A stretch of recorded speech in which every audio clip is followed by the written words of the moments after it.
انتهایی زیات مسلمانان ورونه او خويندې په دې دور فتن کې په غمونو ناآرامیو او پریشانیو کې ژوند کوي او ډیر زیات مسلمانان له بې آرامۍ او پریشانۍ شکایت کوي.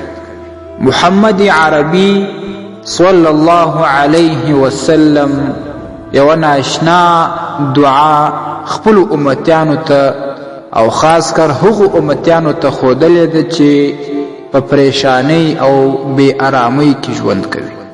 حدیث کې راځي محمد عربي صلی الله علیه وسلم ویلي دعوات المکروب د غمزپلي پریشان سړي غمجن سړي لپاره دعا.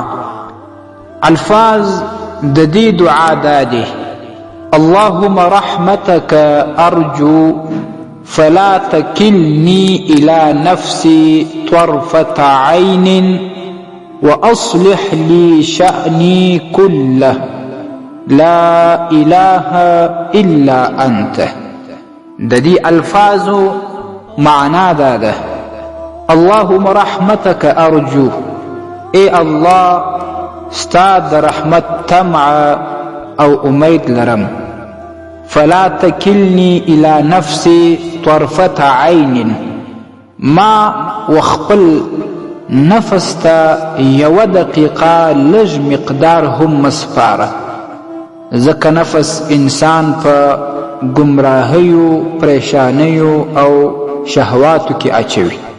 واصلح لی شأنی کله، الهی زما ټول امرونه ټول کارونه ټول ژوند ټول معاملات را اصلاح کې را سمې کړې.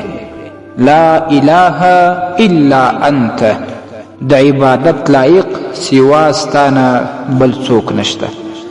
سنن ابي داود کې دا روایت راځي.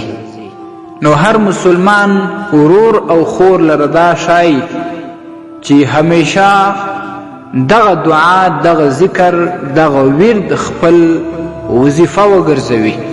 که کوشش کیږي له هر لمانځه وروسته درې واره ووایي، او که عمومي روزانه زیات وایي، سهار په ماخوستن کې یا په نورو ټیمونو کې پروا نه لري. څومره چې ډېر ویل کیږي هغومره تاثیر زیات وي. ستاسې د اسلامي پوښتنو جوابونکی مفتي حکیم الله صابر الحنفي صاحب.